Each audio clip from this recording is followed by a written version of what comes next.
Saya sudah bersama dengan Yang Lek di sini. Nah ini menarik Yang Lek, karena pada saat kita ngundang bintang tamu, ada ngundang bintang tamu, lu itu kan dari tim kita masukin promo, bahwa we gonna have Yang Lek in the show.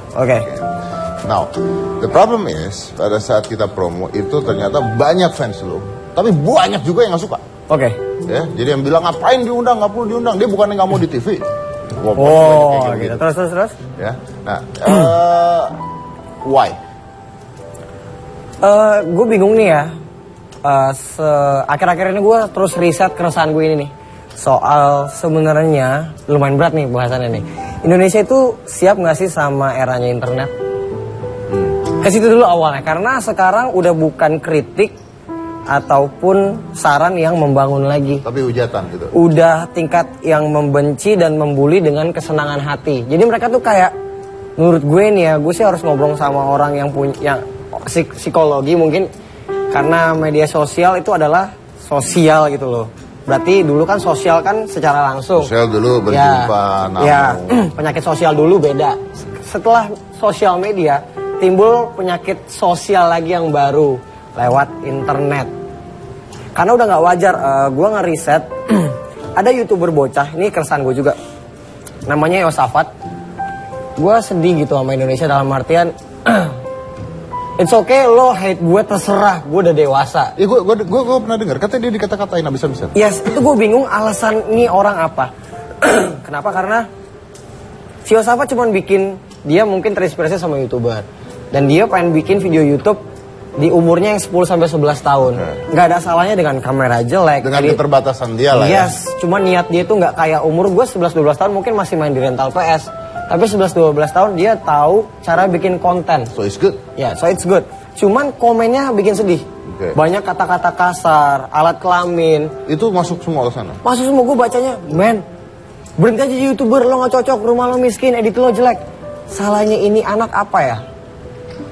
Kamu nggak maksudnya? Sampai dibilang miskin?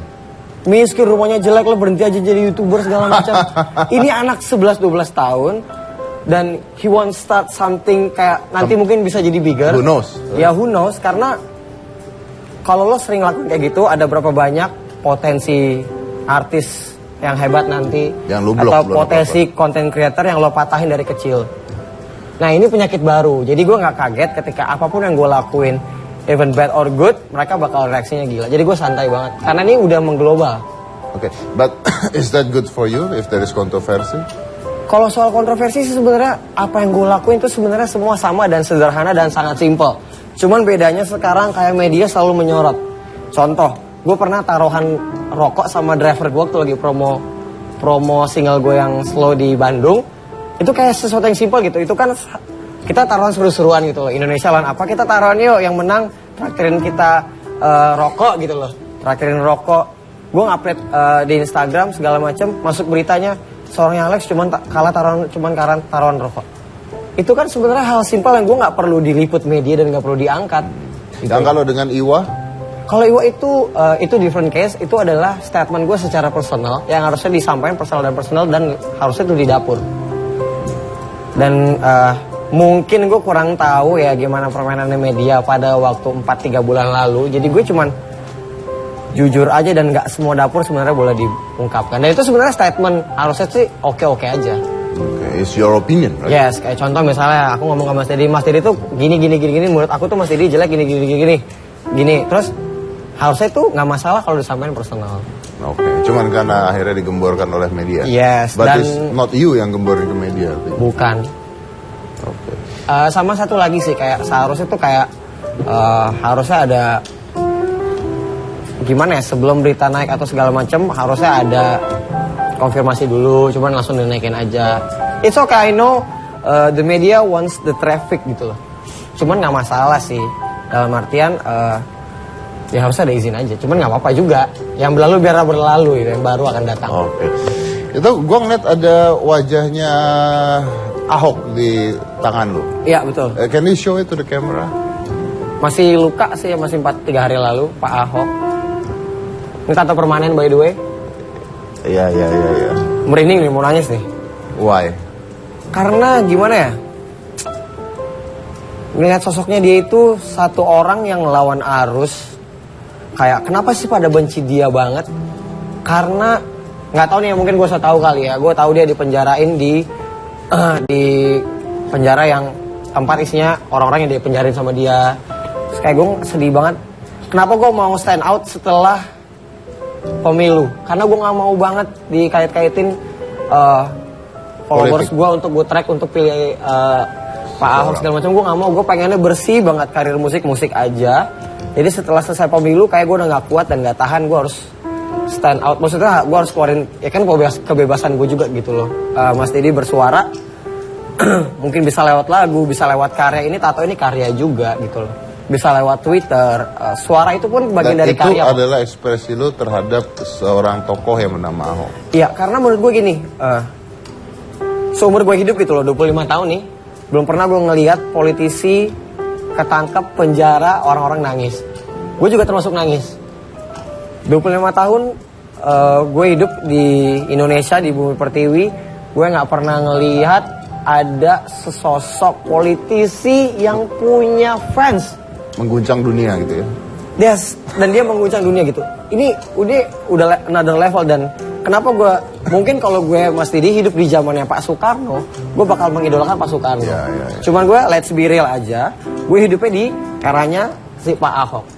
Dan gue yang ngefans sama Pak Ahok, simple. Udah dengar berita terakhirnya batal naik banding? Iya, udah tahu.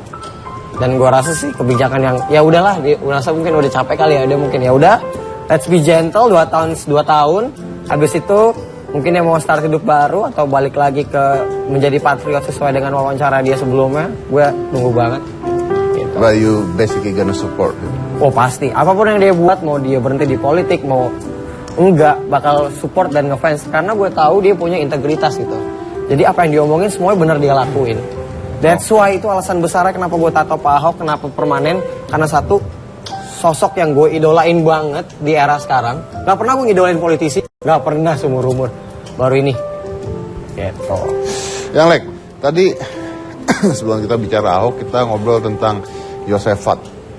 Oke. Si anak kecil YouTuber tersebut yang dibully begitu banyak orang, dibilang miskin, rumah lu jelek dan sebagainya. Tapi kita lari ke sebuah pendapat bahwa dia itu adalah seseorang yang mau berusaha, ya kan? Yes. Apapun itu, ya memang orang usaha pasti banyak kekurangannya. Betul. But is that true kalau lu sendiri sebagai, what do I call you? Penyanyi, rapper? What? Rapper, bukan penyanyi. Tapi bukan rapper juga sih, entrepreneur aja lah. Oke, entertainer lah ya. Ya, entertainer. dagang lah. Sebagai seorang entertainer sekarang yang dikenal orang, is that true kalau lu dulu juga susah? Oh iya dong. Gua dengar lu pernah jualan nasi uduk. Betul, dari SMP. Reseller. Intinya kemauannya gede, gimana caranya ya? Susah apa? Sesusah apa ya? Sesusah gue tahu kondisi orang tua gue, cuman mampu lah, gak susah-susah banget. Cuman gue tahu batasannya, dalam artian gini loh, bayar sekolah bisa. Cuman gue gak bisa minta sesuatu yang gue pengen. Jadi kan ada kebutuhan, ada keinginan. Keinginan gue pengen banget gimana caranya beli sendiri. Dari SMP udah kelatih tuh mentalnya. Simpel, cuma beli dompet, beli gesper, gitu-gitu aja. Beli topi yang harganya 20.000. Caranya harus jual nasi uduk, dalam artian bukan bikin nasi uduk. Kayak gue pertama makan nasi uduk. Enak nih. Enak. Nitip dong. Satu nasi uduk 1.500 ya. Apa 2.000 gue lupa. Upah gue jalan, silakan gak apa-apa. Yang beli 8 orang, dapat 16.000. SMP dulu lumayan banget mas. 2 hari 3 hari dapat 16.000. Kadang-kadang besok nggak ada, besok ada lagi. Dibikin santai gitu loh, nggak yang nyari duit banget. Cuman mental memenuhi keinginannya terlatih dari SMP. Oke. Dan yang membuat lu mau jadi seorang rapper? Mungkin satu kali ya, karena gue nggak bisa nyanyi. Itu, dan kedua memang gue nggak percaya sama kebetulan sih ya. Gue percaya itu sama destiny.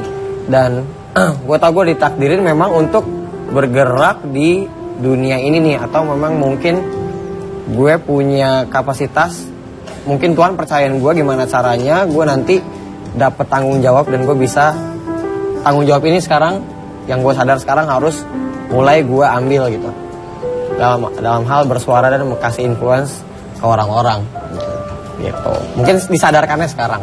lu sempet jadi heboh ketika duet sama Awkarin. Oke. Sebelum lu duet sama Awkarin, apakah lu udah punya karya sebelumnya? Oh udah, sama Awkarin itu sebenarnya sebelum sama Awkarin ya, udah ada album indie, fanbase gue udah lumayan, gue udah manggung ke banyak ke Tual, pernah ke Medan, pernah ke Jogja sebelum sama Awkarin. Di indie gue udah lumayan. Habis itu ada tracknya yang namanya GGS yang lumayan viral juga. Dan waktu gue ngambil langkah Awkarin itu temen gue banyak yang gak setuju. Gue gak setujunya kenapa? Karena yang gue lihat dari Awkarin itu sebenarnya balik lagi ke ketidakadilan di Indonesia lagi menurut gue.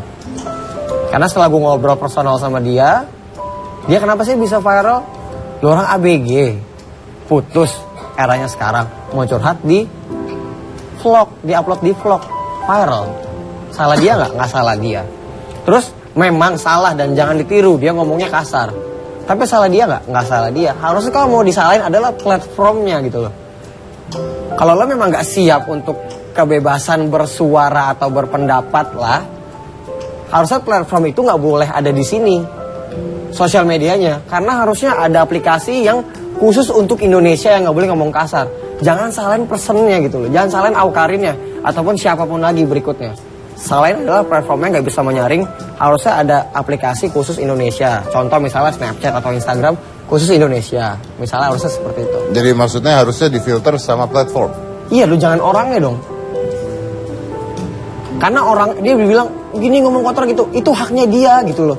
Instagramnya dia, salah nggak? Nggak salah dia juga. Secara manner, ya dia salah. Secara manner dia tidak sopan? Yes. Oke. Tapi secara kebebasan berpendapatnya dia nggak salah. Orang sosial medianya bolehin kok. But the funny thing is, yang lucu adalah begini, kalau Anda bilang Anda nggak suka dengan Awkarin atau siapa gitu, gini, buat saya sendiri, saya tidak sukanya karena kalau lu ngomong kasar, ngomong kotor, dilihat sama anak-anak dan sebagainya, anak-anak bisa niru. Yes, betul. But then again, balik lagi, anak gua nggak nonton tuh tapi begituan. Iya, betul. Anak gua nggak pernah nonton gituan juga gitu ya. So it's basically makanya harus ada bimbingan orang tua, But the problem is, kalau Anda memang nggak suka dengan orang siapapun itu, anggaplah Awkarin, anggaplah yang misalnya dia ngomong apa gitu ya, lalu kenapa Anda tonton terus jadi viral gitu loh. Sekarang kalau orang ngomong kasar di internet ya, itu jadi viral loh. Jadi saya kalau mau terkenal, saya gitu aja ya, lebih gampang terkenal. Ya betul, betul banget. Jadi if you don't like someone, don't follow it, don't watch it, don't spread it. You don't like it ya, dengan cara lu nge-spread ya akhirnya orangnya makin tambah sukses kan. Iya betul. Dengan cara seperti itu gitu. Tapi yang Lex sendiri sebenarnya what kind of person are you? Aduh, gimana ya? Gue sih ya karena berangkatnya dari bawah. Teman-teman inner circle gue yang tahu gue gimana. Ada orang yang ngomong katanya lu nggak mau di TV. Bukan nggak mau, itu bukan lirik gue juga. Dalam artian tuh gini. Kenapa gue ngomong? Oke, gue bahas di sini aja. Kenapa di lirik itu YouTuber ngomong YouTube lebih dari TV. Suaranya jovial kayak gitu. Kenapa seperti itu sih? Karena itu suara kita dari seorang creator. Gak semua orang bisa masuk TV. Dan masuk TV gak semua orang bisa free. Nah, gue waktu sebagai musisi indie, itu keresahan yang kita bikin, kita alamin. Jadi pas gue bikin lagu, apa yang mau gue suarain itu keresahan gue. Jadi gini, kalau kita bikin lagu, gimana cara masukin TV? Gak bisa, gue siapa? Gue belum artis label, so gue masukin dari YouTube. Make sense. Ya, jadinya itu suara kita dan lucunya ketika. And it's your right to say that. Ya, betul banget. Dan contoh misalnya, kita ngomong A jelek gitu. Gak semuanya A jelek. Jadi tapi itu kan gak bisa dideskripsiin lewat satu lirik lagu atau satu lagu doang gitu. Ya, tapi ya biarin aja. Netizen mau bertambah-tambah silahkan. Intinya suara itu yang suara disuarain setahun lalu. Banyak gak terus selebriti atau teman-teman yang ada di TV yang dan they become hate you? Enggak sih. Karena kalau kita ngomongin riset lagi, kita ngomong YouTube lebih dari TV, boom, dengan bercandaan seperti itu. Dan kok mau masuk TV? Di US gitu loh, udah ada researchnya, 80% ke YouTube, 60% Netflix. Dan kita berani jujur mungkin yang hidup di 5 kota besar di Indonesia, Jabodetabek, Surabaya, Bandung, Medan, yang internet koneksinya kencang, gue berani garanti anak mudanya udah jarang yang nonton TV. Ada marketnya tersendiri. Dan gue suarain itu, suara dari market gue. Gue yakin banget. Gue yakin banget mungkin Aska udah gak nonton TV lagi. Ya basicnya dia nonton gue aja di YouTube akhirnya. Karena hitam putih pun ada di YouTube. That's it. Kenapa? Karena sekarang udah nonton TV itu udah on demand gitu loh. Zaman dulu gue harus tuh masih kecil, hari Minggu nonton, nungguin acara TV Dragon Ball gitu, wih nungguin gitu, kartun gitu, senang banget pagi-pagi. Sekarang dengan kesibukan kita semua yang kuliah-kuliah, ngerjain tugas-tugas, gue mau nonton TV, acara musik, sesuatu acara musik, artis yang gue suka, nanti aja lah, pulang kuliah aja lah, nonton udah ada. Mungkin fans gue yang nggak bisa nonton sekarang, dia bakal nonton nanti udah ada recordingnya gitu. Dan luar biasanya, ini kita ngomong 15 menit udah ada di YouTube. Nah, that's it gitu loh. Itu yang maksudnya lebih dari TV-nya, bukan berarti yang nggak semuanya yang ada di YouTube itu melebihi TV gitu loh. Kenapa sih kita sebagai content creator itu punya interaksi di YouTube? Kita bisa suggest ke penonton, subscriber kita, lo mau bikin apa nih kontennya? Lo request apa? Kita bisa baca, kita bisa bikin. So basically you now have new platform to be more interactive dengan penonton lo. Yes, dan betul. Is freedom lo Dia dan bebas. Dan bebas ya. Ya. And that's why orang-orang seperti Yosefat dan sebagainya harusnya didukung, right? Harusnya didukung. Harusnya didukung. Ya. Dan harusnya bisa berkolaborasi yang baik, mau TV, mau YouTube, mau everything is I think it can be good gitu ya. Ya, betul. Oke, saya break dulu, kita akan kembali lagi setelah satu ini. Jangan mana-mana, tetap di Hitam Putih.